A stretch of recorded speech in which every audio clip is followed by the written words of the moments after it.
In this video, I'm going to show you how to make Adobe Reader the default app for PDF files. If you open a PDF and it opens through your browser or another app, you can change the default setting to Adobe Reader so that all PDF files open with it automatically. To do this, click on the Start button at the bottom left corner of your screen. Then click on Settings.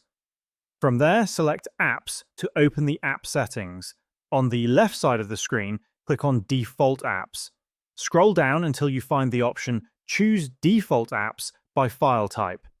This will open a list of file types and the apps currently assigned to open them. Scroll down to the files starting with P and find PDF. Once you locate it, you will see the current default app listed next to it. Click on it and select Adobe Acrobat Reader from the list of available apps. After that, close the settings window. Now, whenever you open a PDF file, it will open with Adobe Reader by default, and that's how you can set Adobe Reader as the default app for PDF files.